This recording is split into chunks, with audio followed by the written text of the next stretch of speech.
గారు సిద్ధంగా ఉన్నారు. ఆ పాట పాడి దేవుని మహింపరిచి తర్వాత వాక్యం కూడా అక్కే తీసుకుంటారు. అక్క మీ అందరికీ తెలుసు కాబట్టి పరిచయం ఏం అవసరం లేదు. అందరికీ తెలిసిన అక్కే కదా, ప్రేమైన అక్క. అక్కని బట్టి అందరికి వందనాలు చెల్లిస్తున్నాను. మరి అక్కకు ఈ సమయాన్ని అప్పగిస్తున్నాను. చేరొచ్చిన అందరికి కూడా వందనాలు. అక్క దేవునికి స్తోత్రం. అందరికీ వందనాలమ్మా. దేవుడు మనల్ని ప్రేమించి 6 నెలలు చివరి గడియలేక మనల్ని తీసుకొని వచ్చాడు కదా. మరి దేవుని స్తుతిస్తూ మరి ఇన్ని రోజులు మనల్ని ఆయన కాపాడాడు. మరి పాట పాడుకుందామండి. మరి మన క్రైస్తవ సునాద కీర్తనల్లో ఆ 450 పాట.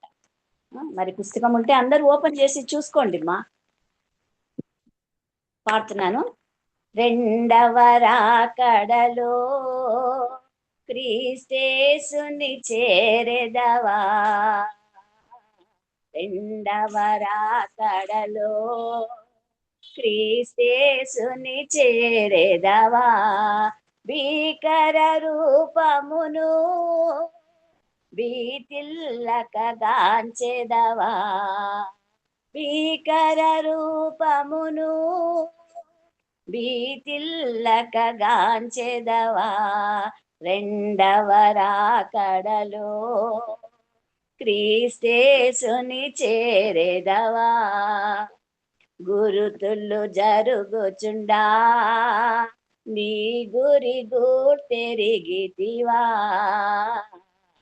గురుతులు జరుగుచుండా నీ గురి గూర్తెరిగితివా, గుడ్డి బ్రతుకు తోడా పరమ విభుని గూర్తెరుగుదువా, గుడ్డి బ్రతుకు తోడా పరమ విభుని గూర్తెరుగుదువా, రెండవ రాకడలో క్రీస్తేసుని చేరెదవా, భీకర రూపమును భీతిల్లకగాంచెదవా,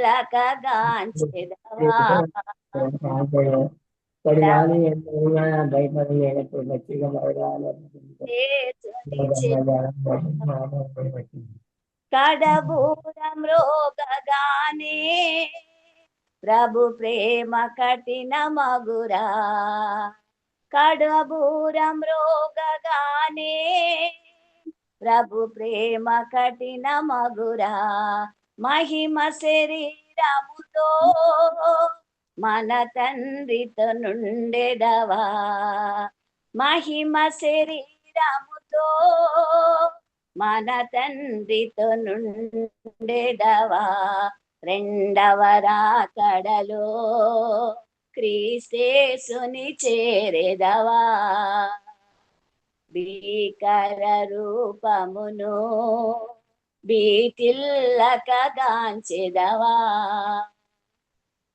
రెండవ రాకడలో క్రీస్తేసుని చేరెదవా, జల ప్రళయము వెనుక పాపులంత మృతులైరి, జల ప్రళయము వెనుక పాపులంత మృతులైరి, ప్రభు రాకడ వెనుక అగ్నిగుండము తెరువబడు, ప్రభు రాకడ వెనుక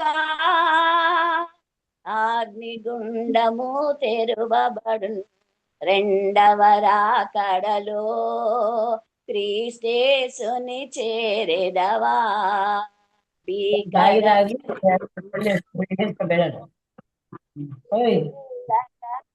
చేదవా, రెండవ రాకడలో క్రీస్తేసుని చేరెదవా, రక్షణ నొందివా నిరీక్షణతో నుండివా, రక్షణ నొందివా నిరీక్షణతో నుండివా, ఆత్మను పొందితివా అది దేవుని చూడగను, ఆత్మను పొందితివా అది దేవుని చూడగను రెండవ రాకడలో క్రీస్తేసుని చేరెదవా భీకర రూపమును బీలకగాంచెదవా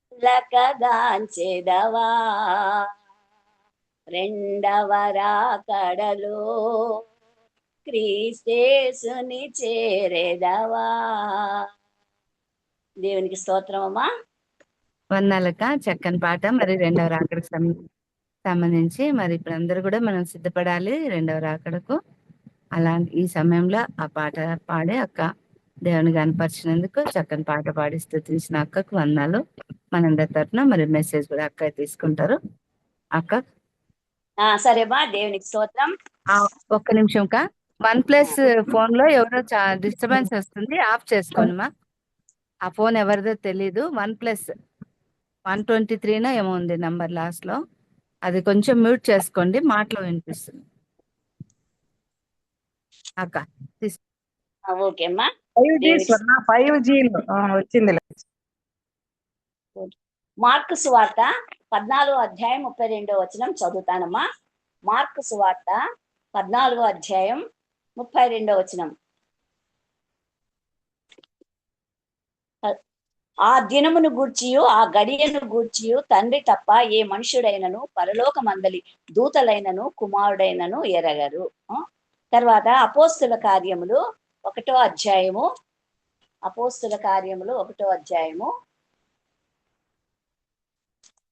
7వ వచనం చదువుదామమ్మా. అపోస్తుల కార్యములు 1వ అధ్యాయము 7వ వచనం చదువుతున్నాను.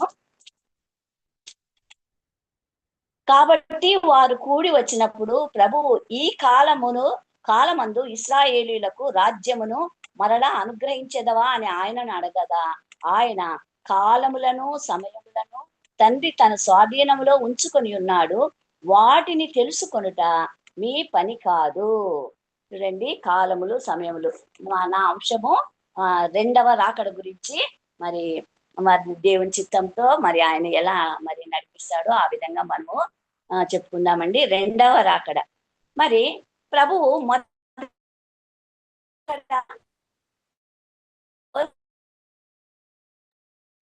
వాయిస్ రాలేదు చేయమనక్క. కొంచెం బాగా నెట్ వచ్చేటట్టు కూర్చోండి, కొంచెం డిస్టర్బెన్స్ వస్తుంది.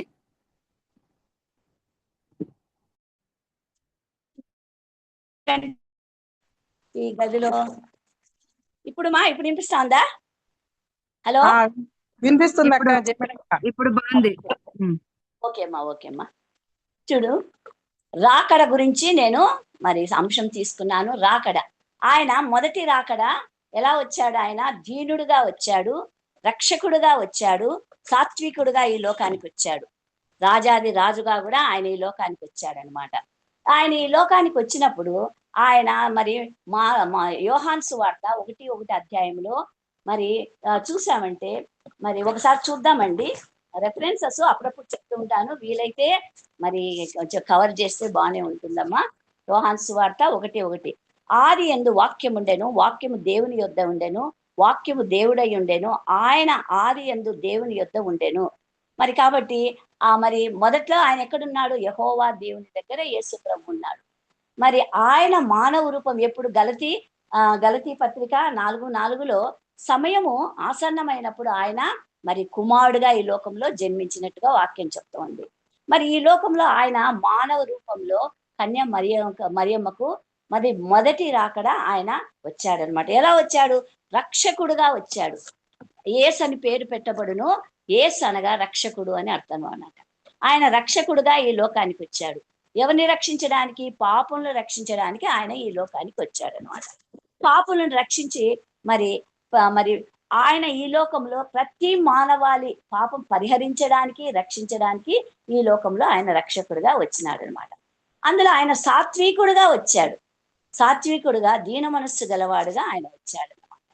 మరి దీనుడుగాను, సాత్వికమైన మనసు గలవాడుగాను ఆయన మరి ఫిలిప్పీలకు రాసిన పత్రిక 2:7 మరి కాస్త చదవండి మా. మరి దీనుడుగాను, సాత్వికుడుగాను ఈ లోకానికి ఆయన వచ్చాడనమాట. తర్వాత ఆయన ప్రభువుగా కూడా వచ్చాడండి. ప్రభువుగా మరి అపోస్తల కార్యంలో మరి అపోస్తల కార్యం 10:36లో ఆయన మరి ప్రభువుగా ఈ లోకానికి వచ్చాడు. అపోస్తల కార్యములు 10:36. యేసుక్రీస్తు అందరికీ ప్రభువు. ఆయన ద్వారా దేవుడు సమాధానకరమైన చదవనట చదువునా ఇశ్రాయేలులకు పంపిన వర్తమానం మీరు ఎరుగుదురు. ఆయన ప్రభువుగా వచ్చాడు కదా, ఆయన అందరికీ ప్రభువుగా వచ్చాడు. మొదట ఆయన దేవుడుగా వచ్చాడు, రక్షకుడుగా వచ్చాడు, ప్రభువుగా వచ్చాడు. మనకు అపోస్తల కార్యం 10:36 వచనంలో ఇవి చదువుతున్నాం. తర్వాత ఆయన ఉత్తరవాదిగా కూడా వచ్చాడు. యోహాను సువార్త 2:1 ఆయన ఉత్తరవాదిగా కూడా వచ్చాడండి. ఆయన ఉత్తరవాదిగా ఈ లోకానికి వచ్చాడు. మరి యోహాను సువార్త 2:1 మూడు దినమున గలిలయలోని కానా అను ఊరిలో ఒక వివాహం జరిగాను.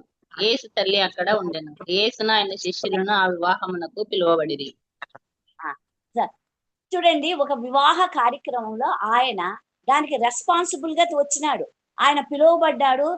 మరి ఉత్తరవాదిగా ఆ వివాహంలో అవమానం కలగకుండా ఉండడానికంటే క్రీస్తు నమ్ముకున్న బిడ్డలను, మరి ఆయన నమ్ముకున్న బిడ్డలకి ఎటువంటి అవమానం కలగకుండా ఆయన నీకు నాకు ఉత్తరవాదిగా ఉన్నాడు. నీ పాపాలకు నా పాపాలకు ఆయన ఉత్తరవాదిగా ఈ లోకంలోకి వచ్చాడనమాట. ఆయన మధ్యవర్తిగా కూడా వచ్చాడమ్మా ఈ లోకంలో. 1 తిమోతి 2:5 ఆయన మధ్యవర్తిగా ఈ లోకానికి వచ్చాడమ్మా. దేవుడు ఒక్కడే, దేవునికి నరులకు మధ్యవర్తి ఒకడే, ఆయనే క్రీస్తు. నీకు నాకు ఎవరు మధ్యవర్తి? నీ పాపాలకు నా పాపాలకు ఎవరు మధ్యవర్తి అంటే యేసు ప్రభువే అనమాట. ఆయన ఈ లోకంలో మానవ రూపం జన్మించి నీ పాపాలు పరిహరించడానికి, నా పాపాలు పరిహరించడానికి, సమస్త మానవాళి పాపాలు పరిహరించడానికి ఆయన మధ్యవర్తిగా ఈ లోకానికి వచ్చాడనమాట. ప్రవక్తగా కూడా ఈయన వచ్చాడనమాట. లూకా సువార్త 13:37లోను, మత్తయి సువార్త 13లోను మరి ప్రవక్త ఈ మరి తన సొంత గ్రామంలోను మరి ఆయన చూడండి, ఆయన నేడు రేపు ఎల్లుండి నా త్రోవను పోచుండవలేను, ప్రవక్త యెరూషలేమునకు వెలుపల. ఒకసారి చదవండి మా, ప్రవక్తను గురించి చదవండి. 13:33 చదవండి మా. 13:33 కానీ, లేకుంటే మత్తయి సువార్త 13:57 కానీ చదవండి మా. ఆయన ప్రవక్తగా కూడా ఈ లోకానికి వచ్చాడనమాట. ప్రవక్త సొంత గ్రామంలో గాని సొంత స్థలంలో గాని చోట ఆయన యేసు ప్రవక్త తన దేశంలోను తన ఇంటను తప్ప మరి ఎక్కడనైనను గణహీనుడు కాడని వారితో చెప్పాను. మరి ఆయన చూడండి, సొంత ప్రాంతంలో ఆయన గణహీనుడైనాడు, కానీ సొంత ప్రాంతం కాని చోట ప్రవక్తగా ఆయన గణహీనుడు కాలేదు.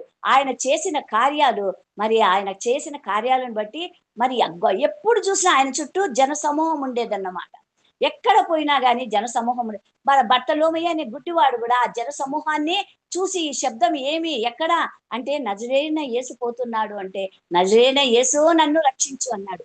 అంటే చూడండి, ఆయన ప్రవక్త అని గుర్తించినాడు, మరి పాపలు రక్షించడానికి స్వస్థపరిచే దేవుడని గుర్తించి ఆ బర్తలోమయి మరి ఆ శబ్దానికి మరి ఆయన ప్రవక్తని గుర్తించి మరి గట్టిగా అరిచినాడు, ప్రభువా నజరేయుడైన యేసు నన్ను రక్షించు అనేసి. మరి ఉత్తరవాదిగా, మన పాపాలకు ఆయన ఉత్తరవాదిగా వచ్చినాడు, ప్రధాన యాజకుడుగా వచ్చినాడు. హెబ్రీ 7:6 ఆయన ప్రధాన యాజకుడు అన్నమాట. నీకు నాకు మనకు ప్రధాన యాజకుడుగా ఆయన ప్రభు చేత ఆయన ప్రభు చేత మనకు ఆయన ఎన్నో విషయాలు తెలియజేస్తున్నాడు అనమాట. ప్రధాన యాజకుడు అంటే ఏమి?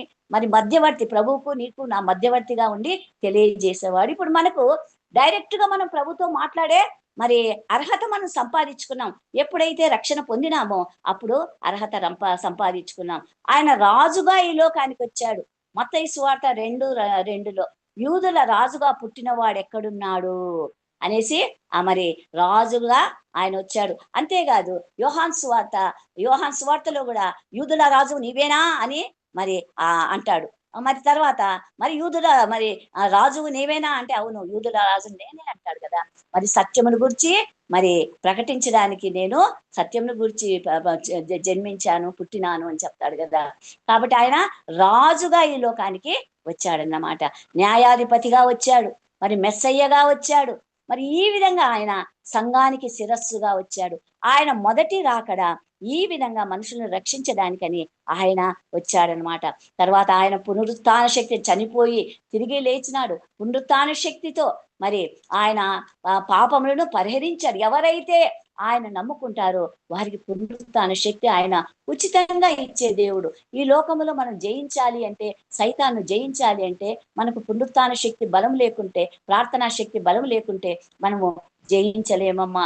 కాబట్టి ఆయన ఈ లోకంలో పరిపూర్ణ మానవుడుగాను పరిపూర్ణ దేవుడుగాను ఈ లోకంలో ఆయన జన్మించినాడు. ఇది ఆయన మొదటి రాకడ అన్నమాట. ఆయన మొదటి రాకడలో ఉమ్మించుకున్నాడు, కొట్టించుకున్నాడు, అవమానం పొందినాడు. మరి 39 కొరడాల దెబ్బలు తిన్నాడు. మరి 3 మేకుల మధ్య ఆయన వేలాడినాడు.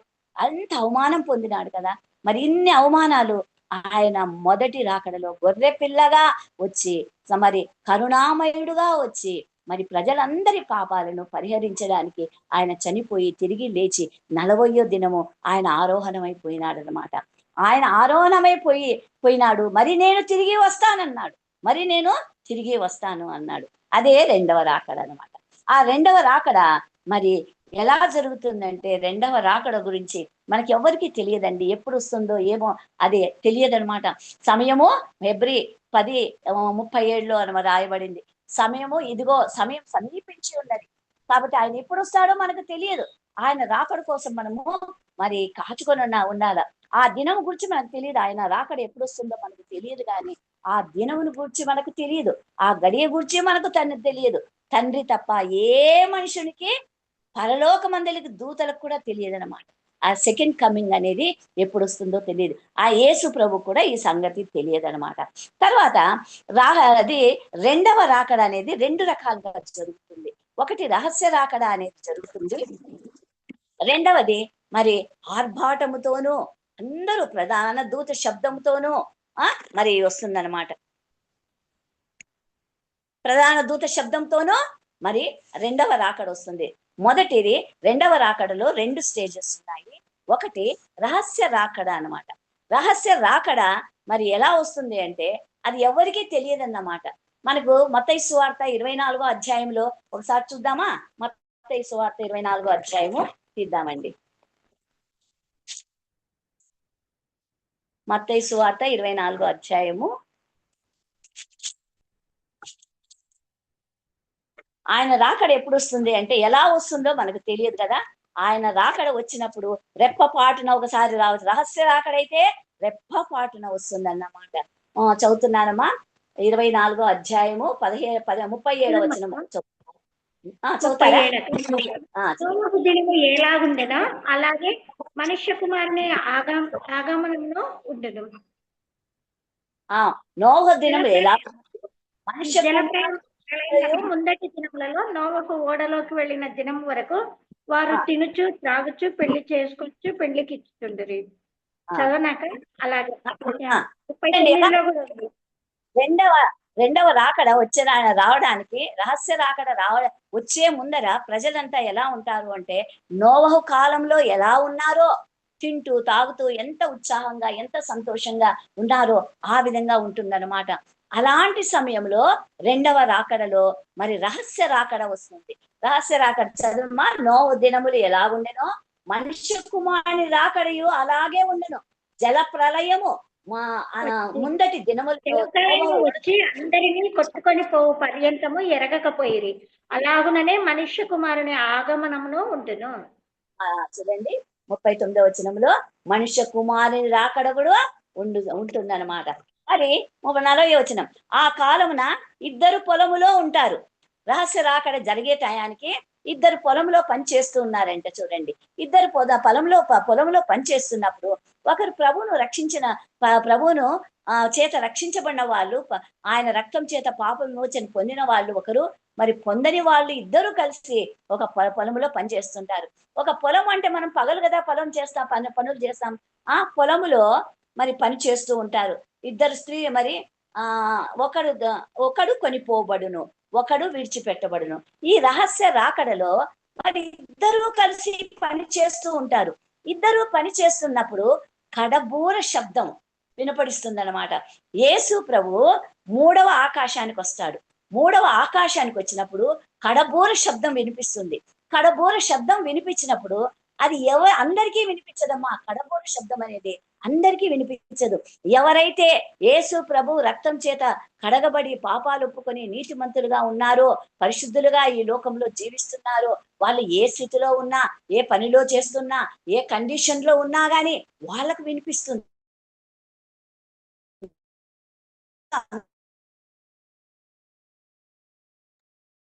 అక్క వాయిస్ పోయింది కా జయమణి అక్క. అక్కకి జయమణి అక్క. దూతలతో ఆయన వచ్చినప్పుడు కడబోర వినపడిచ్చినప్పుడు మరి ఎవరికైతే వినపడిస్తుందో వాళ్ళు మరి మన పక్కనే ఉంటారు, కానీ వాళ్ళు ఇష్టపడతారు.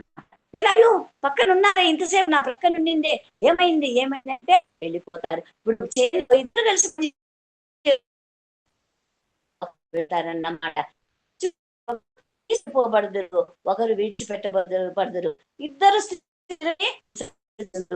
మధ్యాహ్న సమయం అనుకున్నాం తిరగలి ఎక్కువగా మరి మనకు సంసోను కూడా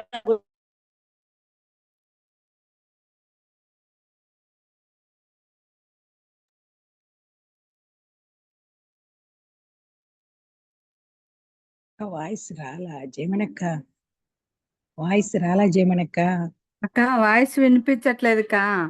మీట్ లోకి పోయినారక్క స్వర్ణ. అదే అక్క జయమనక్క, అక్క మ్యూట్ లో ఉన్నారు మీరు. వచ్చిన హలో అక్క. సరే వినిపిస్తోంది కదా, ఇప్పుడు అక్క వినిపిస్తుందరా? ఇప్పుడు వినిపిస్తుంది. డిస్టర్బెన్స్ ఎక్కువ ఉంది అక్క. అక్క అటువైపు పోండి అక్క. వేరే వేరే నెట్ రూమ్ అన్నా వచ్చేయండి, వేరే రూమ్ లో హాల్లో కన్నా రండి.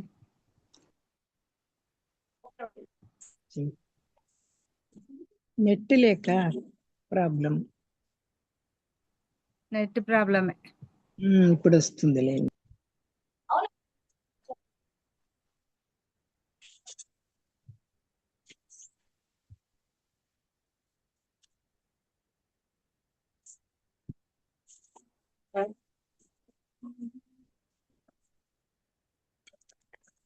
డిస్టర్బెన్స్ ఉంటుందని కిటికీలు వేసి తిండ్రా.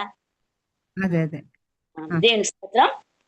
ఆ. మరి ఒకరు విడవబడతారు, ఒకరు ఎత్తబడతారు. తిరుగని విసురుతూ ఉన్నప్పుడు మరి ఒకరు ఎత్తబడతారు, ఒకరు విడవబడతారు. ఇది రహస్య రాకడ అన్నమాట.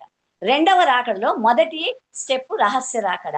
ఈ రహస్య రాకడ అనేది మరి యేసు ప్రభు కడబోర శబ్దము తన వేలాది దేవదూతలతో ఆయన వస్తాడు. ఎవరికి కనపడదనమాట. ఆయన మూడవ ఆకాశంలోకి వస్తాడు. మూడవ ఆకాశంలోకి వచ్చినప్పుడు కడబోర శబ్దము వినిపిస్తుంది. ఎవరికి వినిపిస్తుంది అంటే క్రీస్తును నమ్ముకున్న నీతిమంతులకే వినిపిస్తుంది. అందరికీ వినిపించదమ్మా. మరి 100 మంది ఉన్నా 1000 మంది ఉన్నా అందరికీ వినిపించదు.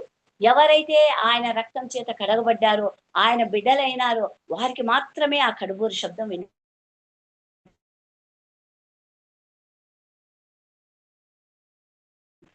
దేవుడు మరి అప్పుడు పని చేస్తాడు అనమాట. ఈ పరిశుద్ధాత్మ దేవుడు ఎలా పని చేస్తాడు అంటే, ఎవరికైతే ఆ కడబోరు శబ్దం వినపడిందో వాళ్ళను మరి ఆత్మపూర్ణులుగా అయిపోతారు. మనము ఆ ప్రకటన గ్రంథంలో మరి యోహాను ఏ విధంగా ఆత్మపూర్ణుడైనాడో, ఆత్మ చేత నింపబడినాడో, మరి ఆ విధంగా మనం కూడా ఆత్మపూర్ణులమై అయిపోతాం అనమాట. ఆత్మ చేత నింపబడతాం. ఆత్మ చేత నింపబడిన తర్వాత మనకు తెలియదు, మనకు తెలియకుండానే ఆత్మ చేత నింపబడతాం. మరి ఆ కడబూరు శబ్దం వినపడిచ్చింది మన చెవులకు అంటేనే అప్పుడు ఏమైపోతామంటే ఇహలోకతో మనకు సంబంధము తెగిపోతుంది. ఆత్మపూర్ణులు అయిపోతాం. ఆత్మపూర్ణులు అయిన వెంటనే పరిశుద్ధాత్మ దేవుడు ఏం చేస్తాడంటే నీతిమంతులను అవినీతిమంతులను ఆయన వేరే చేసేస్తాడనమాట.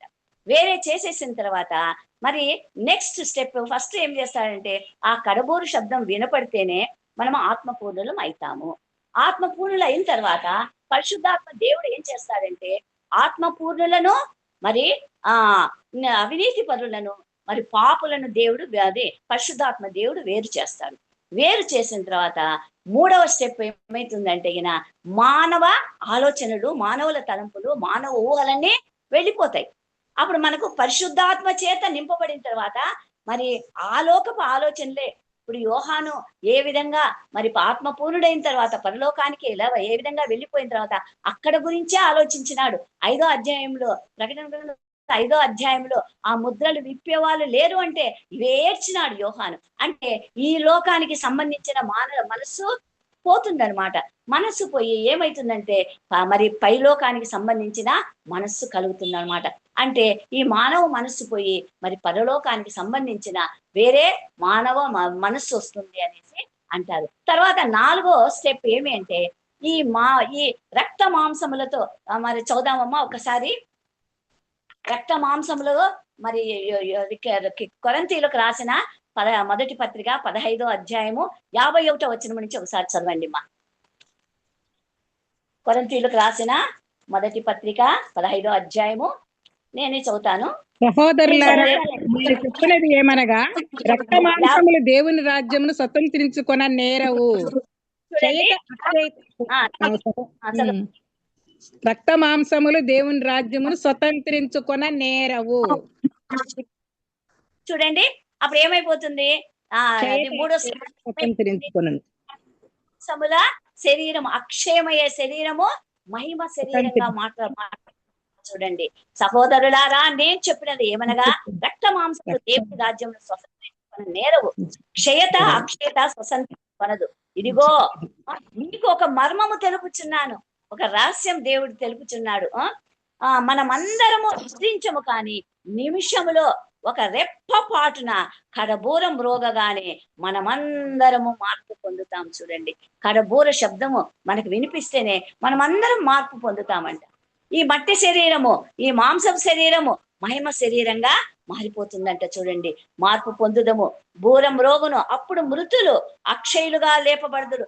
ఎవరైతే ప్రభువందు రక్షించబడి చనిపోయి సమాధి చేయబడ్డారో వాళ్ళందరూ కూడా ఈ కడబూర శబ్దము విన్నప్పుడు ఆ సమాధులన్నీ తెరవబడతాయంట. చూడండి, ఆ తెరవబడి అందరూ లేస్తారంట. చూడు, అక్షయతను ధరించుకొనవలసి ఉన్నది. మర్తమైనది ఈ శరీరము, అమర్త్యము ఇది నశించిపోయే ఈ శరీరము మరి పరలోకానికి సంబంధించిన మహిమ శరీరంగా మారిపోతుందంట. ఈ క్షయమైనది అక్షయతను ధరించుకున్నప్పుడు ఆ మర్తమైనది అమర్త్యతను ధరించుకున్నప్పుడు మరి కాబట్టి ఈ మట్టి శరీరము, ఈ మాంసపు శరీరము మహిమ శరీరంగా మారిపోతుందంట. ఎప్పుడు కడబూర శబ్దము వినిపడిస్తుందో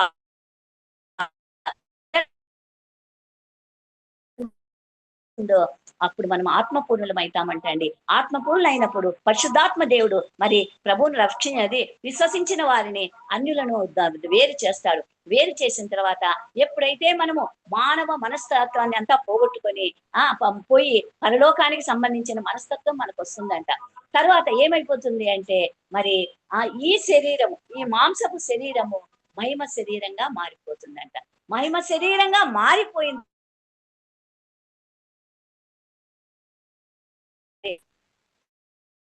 మనకంటే ముందు చనిపోయిన మరి ఉంటారు పరిశుద్ధులు అందరూ కూడా లేస్తారంట. చూడు, పరిశుద్ధులు అందరూ లేచి వాళ్ళు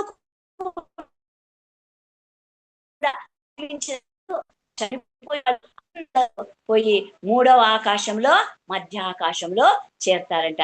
అది తీసిపోయే బాధ్యత ఉంది పరిశుద్ధాత్మ దేవుందంట. చూడండి, పరిశుద్ధాత్మ దేవుడు అందరిని తీసుకుపోయి యేసు ప్రభువుకు హ్యాండ్ ఓవర్ చేస్తాడంట.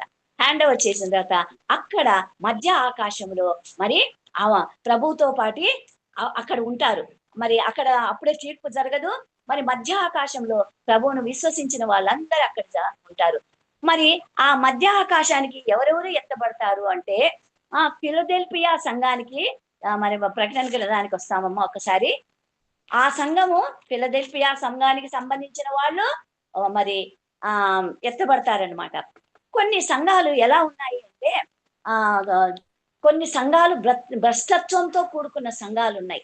మరి అన్ని సంఘాలు ప్రభువును నమ్ముకున్న సంఘాలే కదా, ప్రభువును నమ్ముకున్న వాళ్ళమే. కానీ మరి కొరింథీయులకు రాసిన పత్రిక మొదటి పత్రిక 5వ అధ్యాయంలో మరి సంఘములో ఎటువంటి పాపం జరిగేది కూడా మనకు కనిపిస్తుంది. తర్వాత మరి 3వ అధ్యాయంలో తుయతైరా సంఘంలో కూడా విడవబడిన వాళ్ళు ఉంటారు. ఎత్తబడిన సంఘంలో ఏది అంటే ఫిలదెల్ఫియా సంఘంలో మరి ఎత్తబడతారు. మరి తుయతైరా సంఘంలో ఒకసారి జారత్వమునకు చదుదామమ్మా. తుయతైరా సంఘము ప్రకటన గ్రంథం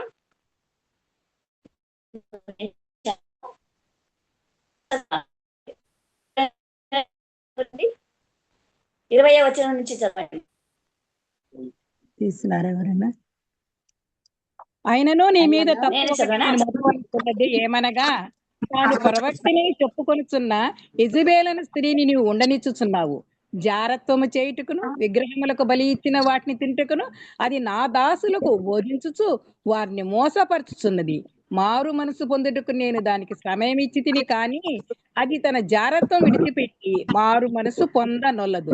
ఇదిగో నేను దానిని మనసు పట్టించి దానితో కూడా విచరించు వారు దాని క్రియల విషయమే మారు మనసు పొందితేనే కాని వారిని బహు శ్రమల పాలు చేతును. దాని పిల్లలను నిశ్చయముగా చంపెదను. అందువలన అంతరింద్రియములను హృదయములను పరీక్షించు వాడిని నేనే అని సంఘములన్నీ తెలుసుకున్నను. మరియు మీలో ప్రతివానికి వాని వాని క్రియలు చొప్పున ప్రతిఫలం ఇచ్చేదను. అయితే తుయితెరలో కడమవారైన మీతో అనగా ఈ బోధన అంగీకరింపక సాతాను యొక్క గూఢమైన సంగతులను ఎరుగమని చెప్పుకున్న వారందరితో నేను చెప్పుతున్నదేమనగా, మీ పైన మరి ఏ భారమును పెట్టును. నేను వచ్చు వరకు మీకు కలిగి ఉన్న దాన్ని గట్టిగా పట్టుకొనిడి. ఇంకా చదువు. చాలుమా. చూడండి, సంఘాల్లో విశ్వాసులందరూ ఎత్తబడతారా? అన్ని సంఘాలు ఎత్తబడతాయి. ప్రపంచంలో ఎన్ని సంఘాలు ఉన్నాయి కదా. మరి ఆసియా ఖండంలో 7 సంఘాలకు ఉత్తరాలు రాయబడ్డాయి కదా. మరి 7 సంఘాల్లోనూ విశ్వాసులు ఉన్నారు. విశ్వాసులు ఎత్తబడతారు, విడవబడే వాళ్ళు కూడా ఉన్నారు. ఈ ఫిలదే మరి ఈ తుయతైరా సంఘంలోను, తర్వాత ఉన్నారు.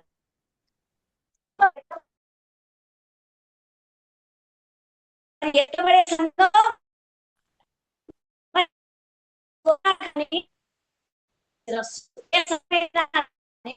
శరీరము ప్రభువే. కాబట్టి సంఘాలు ఏ సంఘాలైనా ఒకటే.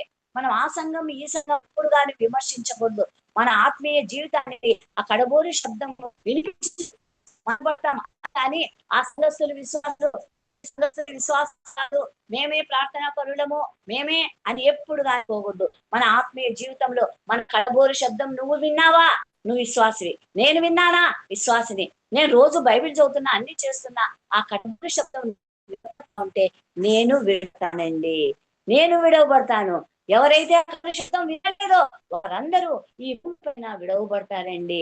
అది మరి వీళ్ళందరూ ఎత్తబడినారు. సంఘాల్లో ఉండే నీతిమంతులంతా ఎత్తబడినారు. మరి మధ్యాకాశానికి వెళ్ళిపోయినారు. ఇప్పుడు విడవబడినారు. మరి అల్ప విశ్వాసులు, మరి నామకార్థ క్రైస్తవులు, మరి అన్యులు ఎంత మంది సంఘంలో 100 మంది ఉంటే 100 మంది ఎత్తబడరు కదా. 1000 మంది ఉంటే 1000 మంది ఎత్తబడరు కదా. ఎవరికి కడబోరు శబ్దం వినిపించిందో వాళ్ళు మాత్రమే ఎత్తబడి ఉంటారు. మిగిలిన వాళ్ళంతా విడవబడ్డారు. విడవబడిన తర్వాత 7 సంవత్సరాలు మరి శ్రమలు వస్తాయండి. మరి మధ్యాకాశానికి ఎత్తబడిన తర్వాత అది రహస్య రాకడ. ఆ రహస్య రాకడకు మరి నీతిమంతులందరూ ఎత్తబడతారు. నీతిమంతులు అంతా ఎత్తబడిన తర్వాత 7 సంవత్సరాలు భూమి పైన శ్రమలు వస్తాయన్నాయి. శ్రమలు వస్తాయి భూమి పైన. 7 సంవత్సరాలు శ్రమలు వచ్చినప్పుడు 3.5 సంవత్సరం మామూలు శ్రమలు వస్తాయి. కానీ 3.5 సంవత్సరము చాలా ఘోరమైన శ్రమలు. ఆ శ్రమలు మనము మరి భరించలేమన్నమాట. చూడండి, 6వ అధ్యాయం నుంచి, ప్రకటన గ్రంథం 6వ అధ్యాయం నుంచి ఒక్కొక్క ముద్ర విప్పినప్పుడంతా ఒక్కొక్క రకమైన శ్రమలు మనం అనుభవించాల్సింది వస్తుందన్నమాట. మరి వీళ్ళు మధ్యాకాశానికి వెళ్ళిపోయినారు. పైనుంచి వాళ్ళు చూస్తూ ఉంటారు. వీళ్ళకైతే ఏ శ్రమలు రావు, కానీ క్రింద విడవబడినారు చూడండి, వారికి మనం శ్రమలు అనుభవిస్తూ ఉంటారన్నమాట. 6వ అధ్యాయం 1వ వచనములో మరి చూడండి, మొదటి ముద్ర విప్పబడుతుంది. మొదటి ముద్ర విప్పబడినప్పుడు అంత్యక్రీస్తు ఎట్లా ఉంటాడంట? తెల్లని వస్త్రాలు వేసుకొని తెల్లని గుర్రం మీద ఎక్కి వస్తూ ఉంటాడంట. చూడండి, ఆ గొర్రె పిల్ల 7 ముద్రలు మొదటి దానిని విప్పినప్పుడు నేను చూడగా ఆ 4 జీవులలో ఒకటి రమ్ము అని ఉరుము వంటి స్వరముతో చెప్పుట వింటిని. మరియు నేను చూడగా ఇదిగో తెల్లని గుర్రము కనబడెను. దాని మీద ఒకడు విల్లు పట్టుకొని కూర్చుండెను. అతనికి ఇతనికి తెల్లని గుర్రంతో వచ్చినాడు. ఇతను ఎవరు? అంత్యక్రీస్తు అన్నమాట. ప్రభువులాగా ఈయన వేషం వేసుకొని తెల్లని గుర్రం మీద వస్తున్నాడు. యేసు ప్రభు కూడా 19వ అధ్యాయము 2వ రాకడ నేను చెప్పబోయేది 19వ అధ్యాయము. ఆ 19వ అధ్యాయంలో ఆయన తెల్లని గుర్రం మీద కూర్చొని మరి దేవదూతలను వెంట పెట్టుకొని వస్తాడనమాట. అదే ఆ విధంగానే అంత్యక్రీస్తు ఇక్కడ తెల్లని గుర్రం మీద కిరీటం పెట్టుకొని వస్తాడు. ఎట్లా జయించుతూ వస్తాడు. ఎవరిలో? ప్రజల్లో. తన వైపు తిరిగిన వాళ్ళతో సరిగా ఉంటాడు, తన వైపు తిరగని వాళ్లకు ఆ శ్రమలు పెడుతూ వస్తాడు.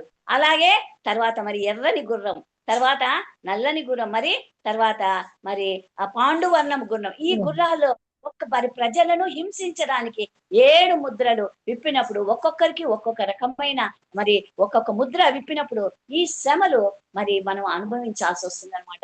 7 ముద్రలు, ఒక్కొక్క ముద్ర విప్పినప్పుడు ఒక్కొక్క రకమైన శ్రమ వస్తుంది. చూడండి, 6వ ముద్ర విప్పినప్పుడు, 5వ ముద్ర విప్పినప్పుడు పీఠం దగ్గర హతసాక్షులైన వాళ్ళు ఉంటారండి. వాళ్ళు హతసాక్షులు. ప్రభు అది సింహాసనానికి ఎదురుగా బలిపీఠం ఉంటుంది. ఆ బలిపీఠం కింద హతసాక్షులు ఉంటారు. వాళ్ళు ప్రభువా ఇంకా ఎన్ని రోజులు మేము ఉండాలయ్యా అని అడుగుతూ ఉంటారు. అడిగితే కావాల్సిన సంఖ్య తక్కువ, ఇంకా పూర్తి కాలేదు, అంతవరకు పట్టమని చెప్తాడనమాట. అంటే చూడండి, ప్రభు ఇంకా కావాల్సిన ఇంకా ఉన్నాడనమాట. ఇంకా ఎంతమంది హతసాక్షులు కావాలో మనకు తెలియదు. మనకు ఆయన హతసాక్షులు అయ్యి మన రీసెంట్ గా అదే కడప ప్రవీణ్ గారు హతసాక్షి అయినాడు. అమెరికా దేశంలో చార్లెస్ క్రిక్ అనే అతన్ని హతసాక్షిగా, ఇంకా ఎంతమంది మనకు తెలియని వారు జరుగుతుందో మనకు తెలియదు. కానీ హతసాక్షుల సంఖ్య పూర్తి కావాలి. ఇవన్నీ శ్రమలు అన్నమాట. విడవబడిన వాళ్ళకు శ్రమలు చాలా ఉంటాయి. కాబట్టి మనం విడవబడిన గుంపులు దయచేసి ఎవరు అల్లరి చేయద్దండి, మ్యూట్ చేసుకోండి విడవబడిన వాళ్ళు చాలా శ్రమలు అనుభవించాల్సి వస్తుంది అనమాట. తర్వాత విప్పినప్పుడు ఇన్ని శ్రమలు ఉంటాయి. తర్వాత బూరలు 7 బూరలు, 7 మంది దేవదూతలు బూరలు ఊదినప్పుడు అక్కడ కూడా చాలా శ్రమలు ఉన్నాయన్నమాట. ఒక్కొక్క దూత బూర ఊదినప్పుడు ఒక్కొక్క రకమైన శ్రమలు మనము అనుభవించాల్సి వస్తుంది. ఇవన్నీ శ్రమలు అనుభవించి తర్వాత బంగారు పాత్రల్లో శాపం అనే పాత్రలు చూడండి, ఆ పాత్రలు కూడా భూమి పైన వేసినప్పుడు రకరకాల ఆ శ్రమలు అనుభవించాల్సి వస్తుంది. ఇవన్నీ ఈ శ్రమలు అనుభవిస్తున్నప్పుడు 13వ అధ్యాయానికి వస్తే అంత్యక్రీస్తు వస్తాడు. 2వ రాకడలో అంత్యక్రీస్తు వస్తాడు. ఈ అంత్యక్రీస్తు వచ్చిన తర్వాత ఏం చేస్తాడంటే ఇతను 666 ముద్రను స్థాపిస్తాడు. అంత్యక్రీస్తు తర్వాత అబద్ధ ప్రవక్త, వీళ్ళిద్దరూ వస్తారు. వీళ్ళిద్దరికి 3.5 సంవత్సరం టైం ఇచ్చినాడు దేవుడు. 3.5 సంవత్సరం టైం ఇచ్చినప్పుడు ఈ అంత్యక్రీస్తు తర్వాత ఈ అబద్ధ ప్రవక్త చాలా ఆవేశంతో వచ్చి ప్రజలను మోసపుచ్చి 666 ముద్ర వేసుకున్న వాళ్లకు అన్ని ఫెసిలిటీస్ ఉంటాయన్నమాట. 666 ముద్ర వేసుకొని వాళ్లకు అతను ఎన్ని రకాలుగా చంపుతాడంటే అతను ఏం చూడండి, దేవుని నమ్మిన బిడ్డలపైనే అతని దృష్టి అనమాట. 13వ అధ్యాయంలో ఒక మాట చదువుతానమ్మా. మరియు పరిశుద్ధులతో యుద్ధం చేయను. ఎవరు? ఎంత అంత్యక్రీస్తు పరిశుద్ధులతో యుద్ధం చేస్తాడన్నమాట. క్రూర మృగము అంత్యక్రీస్తు అనేవాడు క్రూర మృగంతో, అంటే క్రూరుడు రాసే అంత్యక్రీస్తు కళలు ఉంటాయి. ఈ క్రూరం నుంచి వస్తాడు. ఇతనికి 10 కిరీటాలు ఉంటాయి. ఇతను ఏం చేస్తాడంటే ఇతనికి ఘట సర్పం అనే అపవాది అధికారం ఇస్తుంది. ఘట సర్పం అపవాది ఈ అంత్యక్రీస్తును అన్నమాట. ఇచ్చినప్పుడు తన సింహాసనం కూడా ఇస్తుందంట. చూడండి, తన సింహాసనం ఇస్తుంది, దాని పవర్స్ కూడా ఇస్తుంది.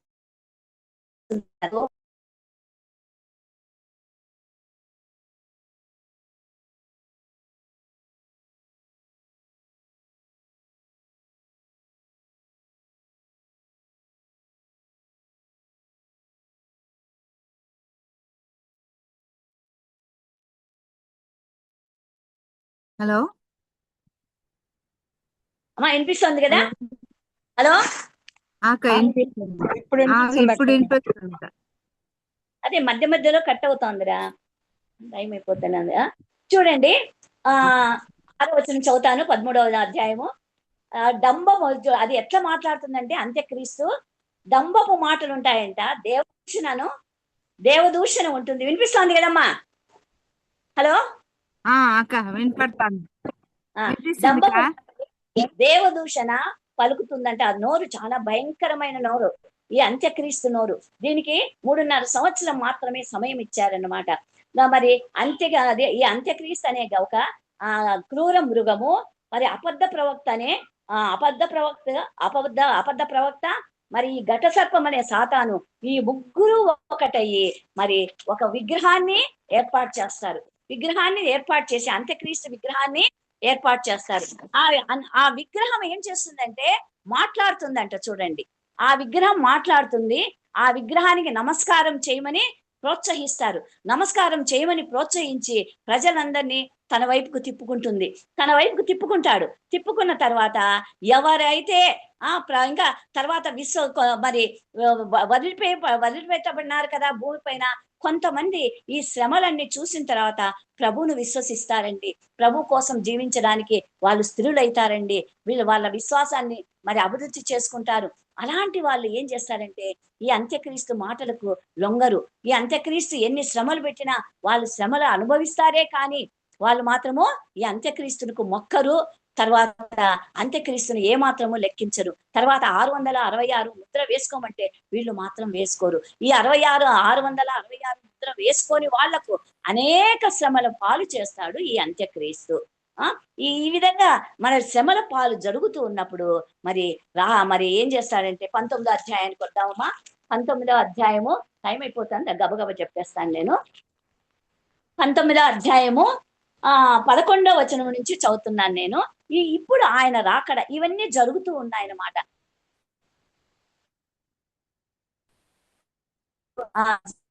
సంవత్సరం అయిపోతూనే అప్పుడు ఏం జరుగుతుంది అంటే మరి యేసు ప్రభు ఆయన ఎట్లా వస్తాడు? ఇప్పుడు ఆయన ప్రభువుగా రాబోతున్నాడు, యూదాగోత్రపు సింహముగా రాబోతున్నాడు. ఆయన కరుణ దయ అనేటివి లేకుండా రాబోతున్నాడు అనమాట. ఆయన చూడండి 19వ అధ్యాయం 11వ వచనం. మరియు పరలోకము తెరవబడి ఉండుట చూచితిని, అప్పుడు ఇదిగో తెల్లని గుర్రం ఒకటి కనబడెను. పరలోకము తెరవబడింది, తెల్లనివన్నీ ఉన్నారన్నమాట. మరియు పరలోకం తెరవబడినట్టు చూచితిని, అప్పుడు ఇదిగో తెల్లని గుర్రం ఒకటి కనబడెను. దాని మీద కూర్చున్నవాడు నమ్మకమైన వాడును, సత్యవంతుడు. ఇప్పుడు చూడు, మొదటి ముద్ర విప్పినప్పుడు అతను కూడా తెల్లని వస్త్రాలు వేసుకొని కిరీటం పెట్టుకొని తెల్లని గుర్రం మీద వచ్చినాడు. ఎలా వచ్చినాడు? నేనే క్రీస్తు అంటూ వచ్చినాడు. కానీ అసలైన క్రీస్తు ఇక్కడ 19వ అధ్యాయంలో వస్తున్నాడు అన్నమాట. మరియు పరలోకం తెరవబడి ఉండుట చూచితిని, అప్పుడు ఇదిగో తెల్లని గుర్రం ఒకటి కనబడెను. దాని మీద కూర్చుని ఉన్నవాడు నమ్మకమైన వాడును, సత్యవంతుడును అను నామము కలవాడు. ఆయన ఎవరు? ఇప్పుడు ఈ తెల్లని గుర్రం మీద కూర్చున్నవాడు ఎవరంట? నమ్మకమైన వాడు, సత్యవంతుడు అను నామము కలిగిన ఆయన నీతిని బట్టి విమర్శ చేయుటకు యుద్ధము జరిగించుచున్నాడు. ఇప్పుడు ఆయన రెండవ రాకడ మరి ఆయన వస్తున్నాడు అనమాట. మరి ఆకాశము నుంచి పరలోకం తెరవబడింది, పరలోకంలో ఆయన ఉన్నాడు. తండ్రి సన్నిధి నుంచి ఇప్పుడు పరలోకం తెరవబడి తెల్లని గుర్రం పైన ఆయన వస్తున్నాడు అనమాట. ఆయన ఎట్లాంటి వాడు? నమ్మకమైన వాడు, సత్యవంతుడు అను నామము కలవాడు. ఆయన నీతిని బట్టి విమర్శ చేసేవాడు అన్నమాట. నీతిని బట్టి విమర్శ చేసి యుద్ధము జరిగించడానికి ఆయన రెండవ రాకడలో వస్తున్నాడు అనమాట. ఆయన నేత్రములు ఎలా ఉన్నాయంట? యేసు ప్రభు నేత్రాలు అగ్ని జ్వాలల వంటివి అనమాట. ఆయన నేత్రాల్లో అగ్ని, మరి ఆయన చూస్తూ ఉంటే అగ్నే. మరి ఎట్లా మరి ఆయన మరి ఎలా ఉందో మరి 7 కన్నులు కలవాడు. ఆయన కన్నులన్నీ అగ్గితో నింపబడినాయంట. ఈ లోకమంతా సంచారం చేస్తున్నాయి. అటువంటి కన్నులు కలిగిన వాడు. ఆయన శిరస్సు మీద అనేక కిరీటాలు ఉన్నాయంట. మరి ఆయన శిరస్సు మీద అనేక కిరీటాలంటే ఎలా మరి కిరీటాలు పెట్టుకున్నాడు? ఎందుకంటే ఆయన పెద్ద రూపం కదా ఆయనది. ఆకాశం ఆయన సింహాసనము, భూమి ఆయన పాదపీఠము. అంటే ఆయన తలకు మరి ఎన్ని కిరీటాలు పెడతారో మనకు తెలియదు, కానీ కిరీటాలు, అనేకమైన కిరీటాలు ఆయన పెట్టుకున్నాడు అంటే చూడండి. శిరస్సు మీద ఉండెను. ఆయనకు కలదు. ఆ నామం రాయబడింది. ఆ నామం ఏమో మనకు వివరించబడలేదు. కానీ అమ్మ వినిపిస్తాంది కదా? హలో హలో వినిపిస్తాంది కదా? వినిపిస్తుంది అక్క, వినిపిస్తుందిలేండి. వినిపిస్తుంది అక్క. వ్రాయబడిన ఒక నామం ఆయన కలదు. అది ఆయనకే గాని ఎవరికే గాని తెలియదు అనమాట. ఆ నామం ఏమో నీకు తెలియదు, నాకు తెలియదు, కానీ ఆ నామము వ్రాయబడింది. ఆయన ఇప్పుడు రెండవ రాకడలో ఆయన వస్తున్నాడు. ఇప్పుడు ఆయన వచ్చేటప్పుడు అందరికి కనిపిస్తుందండి. చూడండి, రాజుగా మరి మళ్ళా వస్తున్నాడు, శబ్దంతో వస్తున్నాడు, ప్రధాన దూత శబ్దంతో వస్తున్నాడు, వేల వేల దూతలను వెంట పెట్టుకొని వస్తున్నాడు అన్నమాట. మరి ఆయన్ను పొడిచిన వాళ్ళు కూడా మరి రొమ్ము కొట్టుకుంటూ చూస్తారంట. మరి రహస్య రాకడలో అయితే ఎవరికి కనపడకుండా వచ్చినాడు. కానీ ఇప్పుడు మాత్రము ఆర్భాటముతో దూతలను వెంట పెట్టుకొని వస్తున్నాడన్నమాట. చూడండి, మరి ఆయనకు ఒక నామం ఉంది. ఆయనకే గాని మరి ఎవరికి కూడా ఆ నామము తెలియదు. మరి మనకు కూడా తెలియదు, ఆ నామము రాయబడలేదన్నమాట. రక్తముతో ముంచబడిన వస్త్రము ఆయన ధరించుకున్నాడు. రక్తంతో ముంచబడిన వస్త్రము అంటే చూడండి, రక్తంతో ముంచబడిన వస్త్రం ఆయన ధరించినాడు. చిలకరించబడిన, మరి దీనికి కొంతమంది ఈ విధంగా చెప్తాడనమాట. రక్తము, ఆయన వస్త్రాలకు రక్తం ఎలా అయింది అంటే, మరి ఆ హతసాక్షులు, ఇప్పుడు హతసాక్షులు మరి మన ప్రవీణ్ పగడాల గారిని చంపినారు కదండి. అటువంటి హతసాక్షుల రక్తము అని కూడా అంటారు. మరి అది మరి పెద్దలు అంటారు, మనకు అది సరిగా తెలియదు. మరి ఆ రక్తము ఈయన వస్త్రాల పైన ఉందంట. యేసు ప్రభు వస్త్రాల పైన రక్తము చిలకరించబడినది, రక్తముతో ముంచబడింది ఉన్నాడు. ఎటువంటి వస్త్రము? రక్తముతో ముంచబడిన వస్త్రము ఆయన ధరించుకొని ఉన్నాడు. మరియు దేవుని వాక్యమను నామం ఆయనకు పెట్టబడి ఉన్నది. ఆయన నోటి నుంచి 2 అంచులు గల ఖడ్గమైన వాక్యము వెడలుతుంది అనేసి ఫస్ట్ అధ్యాయంలో మనము చదువుకున్నాము. కాబట్టి దేవుని వాక్యమను నామము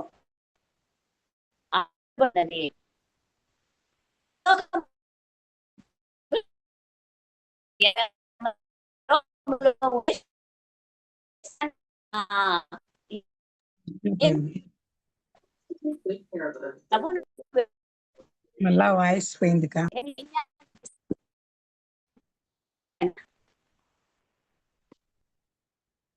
హలో హలో హలో అమ్మా, వినిపిస్తుంది అక్క, ఇప్పుడు వినిపిస్తుంది అక్క.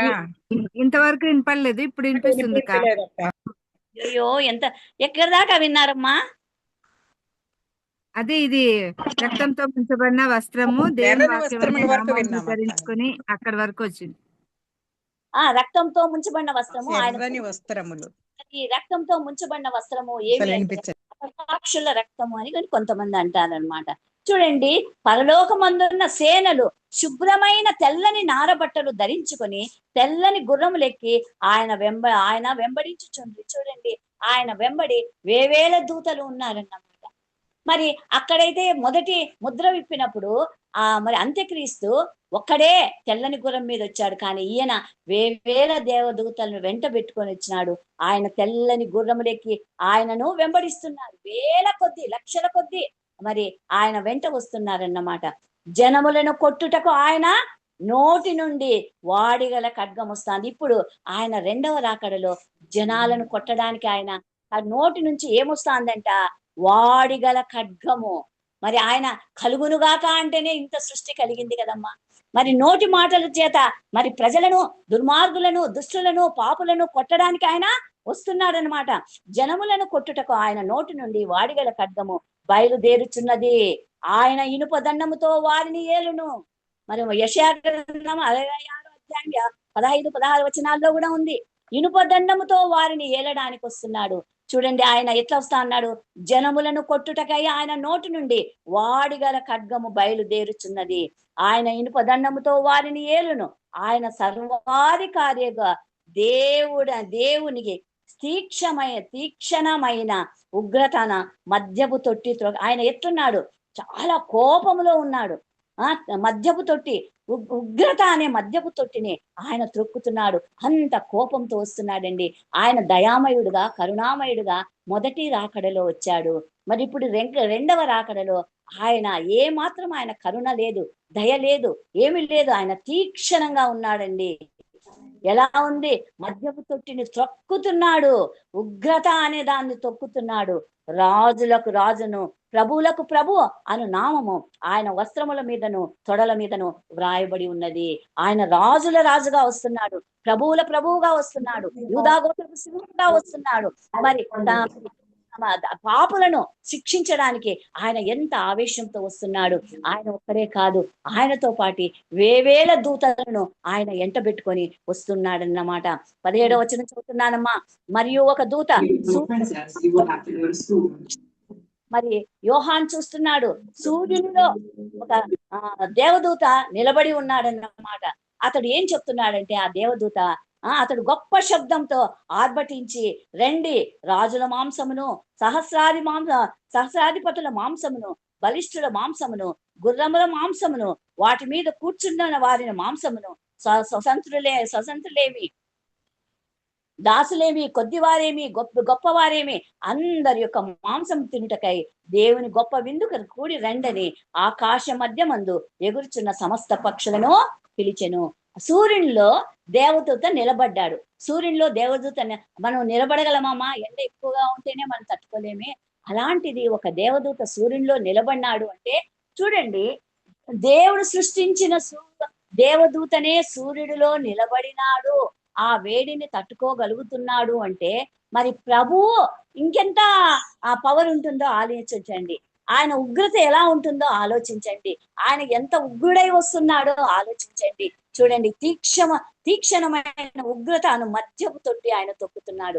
మరి ఈ దేవదూత మరి మరి సూర్యునిలో నిలబడి చెప్తున్నాడు, పక్షులన్నీ పిలుస్తున్నాడు, ఆకాశపు పక్షులన్నింటినీ పిలుస్తున్నాడు.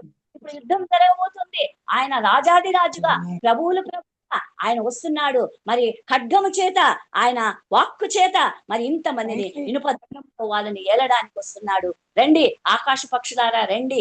మరి ఇంత రాజులున్నారు, భూపతులున్నారు, గొప్పవాళ్ళు ఉన్నారు, చిన్నవాళ్ళు ఉన్నారు, వీళ్ళందరినీ దండించడానికి దేవుడు మరి వస్తున్నాడు. మరి వారి మాంసము కడుపారా తినడానికి మీరు రండి అని చెప్తున్నాడు. మరి వీరితో పాటి మరి ఆ ఘట సర్పమైన అంత్యక్రీస్తు, తర్వాత అబద్ధ ప్రవక్త కూడా వీరితో పాటి మరి ఈ ప్రజలతో పాటి యుద్ధం చేయడానికి అనేసి యేసు ప్రభు దగ్గరికి వీళ్ళందరూ వస్తున్నారన్నమాట. ఇప్పుడు అందరూ కూడి మరి వస్తున్నారు, యేసు ప్రభుతో యుద్ధం చేయడానికి వస్తున్నారు. అప్పుడు ఈ దేవదూత సూర్యుడు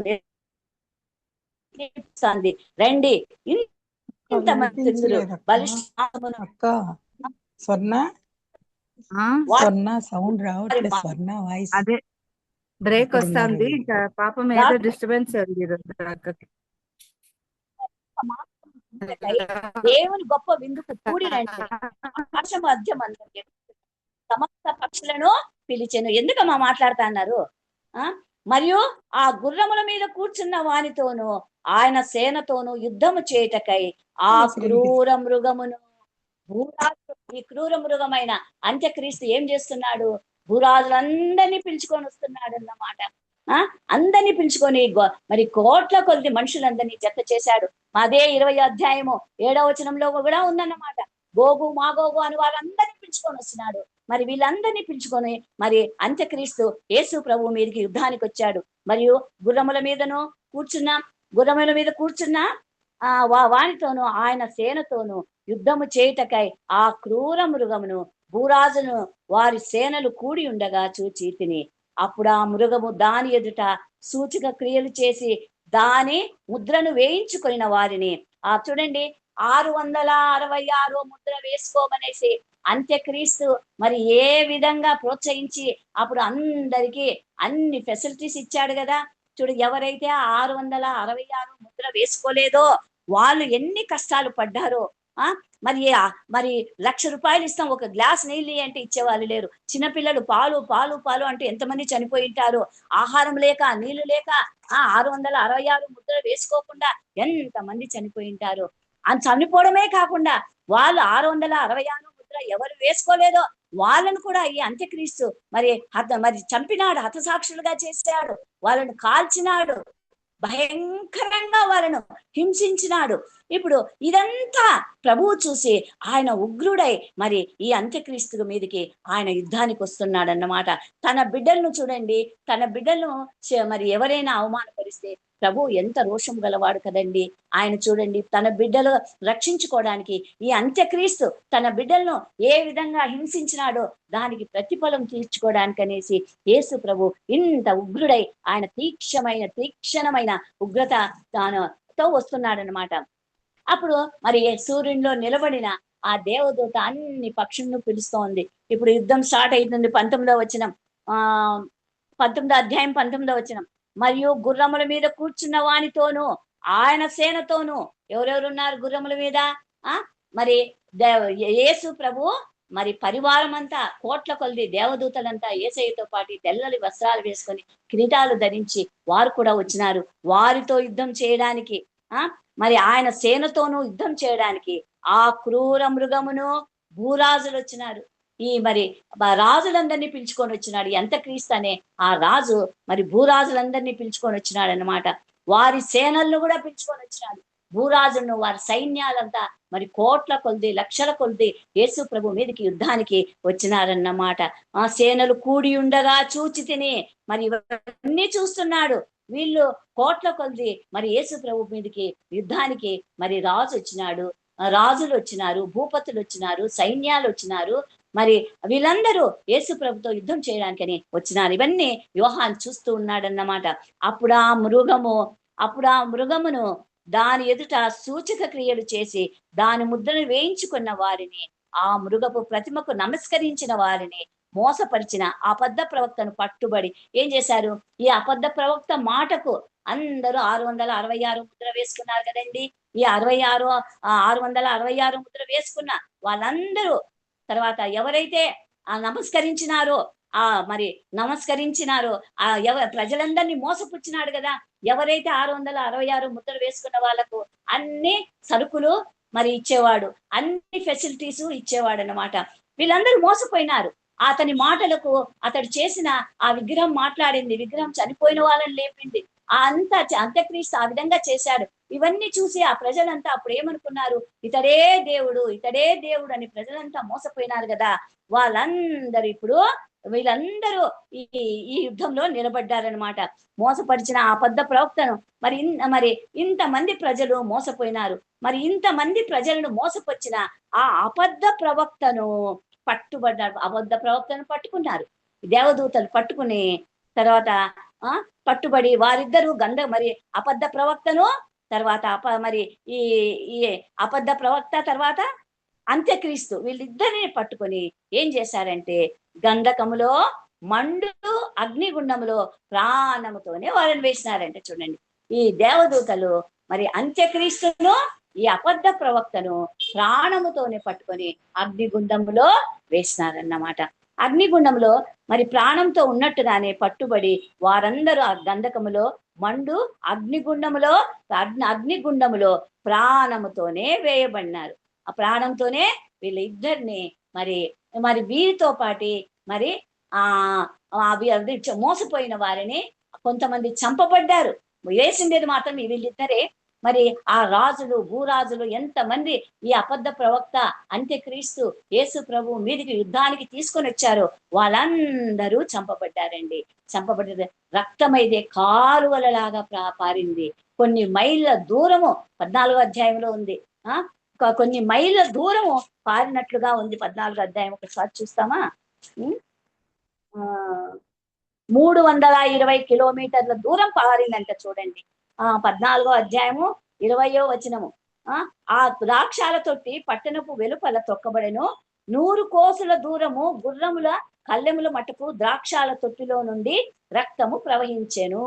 320 కిలోమీటర్ల దూరం అంతా వీళ్ళ రక్తము ప్రవహించిందంట.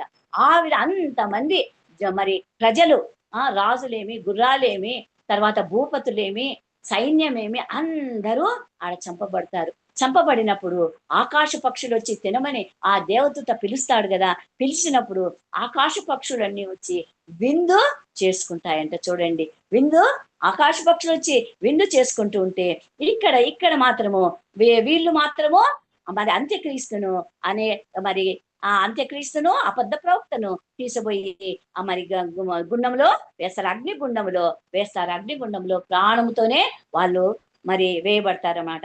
కడమవారు గుర్రముల మీద కూర్చున్న వారి నోట నుండి వచ్చిన ఖడ్గము చేత వధింపబడి వారి మాంసమును పక్షులన్నయో కడుపారా తినెను. ఇప్పుడు నోటి నుంచి వచ్చిన ఖడ్గము చేత మిగతా వాళ్ళందరినీ చంపబడ్డారన్నమాట. మిగతా వాళ్ళందరూ ఆయన నోటి నుంచి ఖడ్గం వస్తుంది, ఆవేశము, కోపము, ద్వేషము అనే ఖడ్గం ద్వారా మరి ఇక్కడ వాళ్ళందరూ చంపబడ్డారు. ఇంతమంది చంపబడినప్పుడు ఆకాశ పక్షులన్నీ, మరి ఎన్ని పక్షులు వచ్చినాయో ఏమో మనకు తెలియదు, కానీ ఆకాశ పక్షులన్నీ వచ్చి కడుపార రకరకాల మాంసము, గుర్రాల మాంసము, మనుషుల మాంసము, తర్వాత రకరకాల మాంసం తింటూ అవి విందు చేసుకున్నాయంట. చూడండి, కాబట్టి ఆయన రాకడ, రెండవ రాకడ చాలా భయంకరంగా ఉంటుంది. దీని తర్వాత మరి గోగు మాగోగు అనే యుద్ధం జరుగుతుంది. ఈ గోగు మాగోగు యుద్ధంలో ఇప్పుడు వీళ్ళిద్దరిని యుద్ధం వేసింటారు. తర్వాత సైతాను, అపవాది గోగు మాగోగు అనే వాళ్ళని అంత చేరదీసి మరి యేసు ప్రభుకు మరి యుద్ధానికి వచ్చినప్పుడు అక్కడ కూడా ఏమైతుందంటే మరి యేసు పై నుంచి అగ్ని పడి మరి గోగు మాగోగు సైన్యాన్ని అంతా చంపేయబడతారు. అక్కడ కూడా మరి అపవాదిని మరి తర్వాత అగ్నిగుండంలో వేయబడతారు. తర్వాత మరి ఇది జరిగిన తర్వాత యేసు ప్రభు మరి చూడండి, కడబూర శబ్దం విన్నప్పుడు ప్రభువునందు మృతులైన వాళ్ళందరూ చేస్తారన్నమాట. మరి ఇప్పుడు మరి చివరి ధవళ సింహాసనం తీర్పు తీరుస్తాడు ఆయన, మూడవ సింహాసనం. ధవళ సింహాసనం తీర్పు తీరుస్తున్నప్పుడు అమ్మా వినిపిస్తుంది కదా? హలో అక్క, వినపడుతుంది. ధవళ సింహాసనం తీర్పు తీర్చబడుతున్నప్పుడు ఇప్పుడు ఏమిస్తారంటే మరి తీర్పు కోసం లేస్తాడనమాట. అన్ని సమాధులు తెరవబడతాయి. సముద్రంలో పడి చనిపోయిన వాళ్ళు, రైలు కింద పడి చనిపోయిన వాళ్ళు, అన్ని మరి ఏ విధ హతసాక్ష్యం అది చంపబడిన వాళ్ళు, అన్ని ప్రతి ఒక్క మనిషి సముద్రంలో వీళ్ళు దానిలో వేస్తారు. ఎక్కడ కొట్టబోతుందో ఏమో, ఎక్కడ కొట్టకపోయినా మట్టిలోకి వస్తాయి.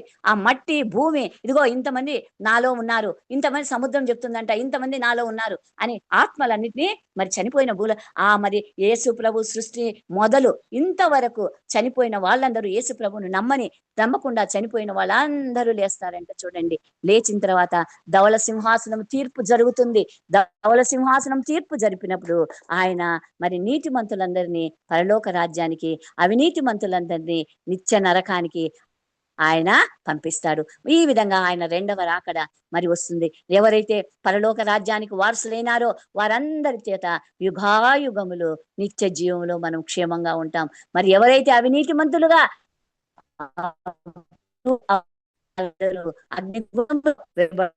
ఆల్రెడీ అగ్నిగుండంలో ఎవరున్నారు? అబద్ధ ప్రవక్త ఉన్నాడు, తర్వాత అంత్యక్రీస్తున్నాడు, అపవాది ఉన్నాడు. వాళ్ళతో పాటు వీళ్ళందరూ అగ్నిగుండంలో యుగాయుగములు కలవలసి వస్తుందన్నమాట. కాబట్టి రెండవ రాకడ చాలా భయంకరంగా ఉంటుంది. ఆ రెండవ రాకడకు మనం తట్టుకోలేం. కాబట్టి ఎత్తబడే గుంపులో మనం అందరం ఉండాలి అంటే మన ఆత్మీయ జీవితాలు కాపాడుకుంటూ ఇంకా మనం రక్షణ పొందకుండా ఉంటే, రక్షించబడి దేవుని యందు భయభక్తులు కలిగి ఉంటే ఆయన రాకడ ఎప్పుడు వస్తుందో, కడబూరు శబ్దం ఎప్పుడు మనకు వినిపిస్తుందో మనకు తెలియదు. కాబట్టి ఆ కడబూరు శబ్దం కోసం మనం వేచి ఉండి ఆత్మీయంగా మనము, మన పిల్లలు అందరూ ఆత్మీయంగా బలం పొందుతూ ఎప్పుడు ఆయనకి ఇష్టలుగా జీవిస్తూ నీతిమంతులుగా ఉన్నప్పుడు కడబూరు శబ్దం వినిపిస్తేనే ఒక్క రెప్పపాటులోనే మనము వెళ్ళిపోతామండి. అసలు మనకు తెలియదు, మన పక్కన కూర్చున్న వాళ్ళు వెళ్ళిపోతారు. ఆ రెప్పపాటు కాలంలోనే మనము ఆకాశానికి ఆరోహణమై వెళ్ళిపోతాము. తర్వాత మూడో ఆకాశంలో ఉన్న వాళ్లకు ఆడ కూడా క్రీస్తు మహిమ సింహాసనం తీర్పు అని ఉంటుంది. అంటే అక్కడ వాళ్ళకి పనిష్మెంట్ కాదండి, వారి క్రియలను బట్టి వారికి మంచి ఫలితం ఉంటుందన్నమాట. భలా మంచి దాసుడా, 5 పట్టణం మీద నువ్వు నమ్మకంగా ఉన్నావు కాబట్టి 10 పట్టణాలు నీకు ఇస్తున్నాను అనే మంచి బహుమానాలు, కిరీటాలు, మనం చేసిన కార్యాలను బట్టి అక్కడ కిరీటాలు ఉంటాయి అనేసి వాక్యం తెలుపుతుంది. దేవుడి వాక్యాన్ని మనందరి జీవితాల్లో ఫలింప చేయాలని మనస్ఫూర్తిగా కోరుకుంటున్నానమ్మా. దేవునికి స్తోత్రం. చిన్న మాట ప్రార్థన చేస్తాను. సర్వోన్నతుడా, మహోన్నతుడా, గొప్ప దేవ, రాజాది రాజా, ప్రభులకు ప్రభు నాయన. ఎంతో డిస్టర్బెన్స్ వచ్చినప్పటికీ నీ దేవా నాయన తండ్రి కార్యక్రమాన్ని జయప్రదంగా జరిపించుకోవడానికి మీరు ఇచ్చిన అవకాశాన్ని బట్టి స్తోత్రాలయ్యా. విన్న వాక్యం మా జీవితాల్లో ఫలింప చెయ్యండి అయ్యా. తండ్రి మీ రాకడ ఎంత తండ్రి భయంకరమో, ఆ రాకడకు మేము ఎదుర్కోలేమయ్యా. రెండవ రాకడలో మేము ఉండకూడదు తండ్రి నాయన. ఎత్తబడే గుంపులో మేమందరం చేర్చబడలాగున మీ కృప మా అందరిపైన విస్తరింపచేసి మీరే సమస్తమైన మహిమా ఘనత ప్రభావాలు శాశ్వతంగా తెచ్చుకోమని యేసుక్రీస్తు నామమున వేడుకుంటున్నాను తండ్రి. Amen amen. ఈ అవకాశం ఇచ్చిన అందరికీ వందనాలు.